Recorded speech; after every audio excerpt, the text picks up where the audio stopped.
John 15:4 says, "Abide in me and I in you. As the branch cannot bear fruit of itself, except it abide in the vine. No more can ye, except ye abide in me." Jesus did not command us to visit him occasionally. He commanded us to abide in him. Many Christians give God a few hurried minutes in the morning and then spend the rest of the day living as though everything depends upon them. They pray quickly, they read hurriedly, they rush into the day, and then they wonder why they've become spiritually empty, impatient, and weak. Abiding means that Christ is not confined to one portion of your schedule. He remains at the center of your decisions, your reactions, your conversations, your desires. You talk to him throughout the day. You depend upon him before responding. You seek his wisdom before deciding. You turn your attention back toward him when your heart begins to drift. In 2012, commercial diver Chris Lemons was working about 300 feet beneath the North Sea, and his diving suit was connected to the ship above with an umbilical line, and that line supplied the air he breathed, the heat that kept him alive, power for his light, and communication with the crew.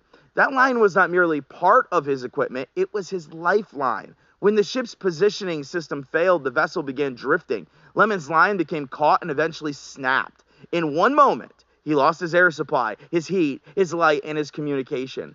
He still had his training. He still had his equipment.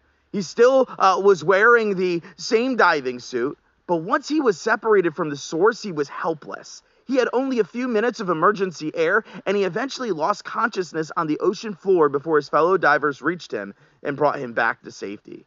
That's a powerful picture of the Christian who tries to live independently of Christ. You may know the Bible. You may have years of church experience. You may know how to look spiritual and say the right things, but you cannot produce spiritual fruit in your own strength. Christ is not an accessory to the Christian life.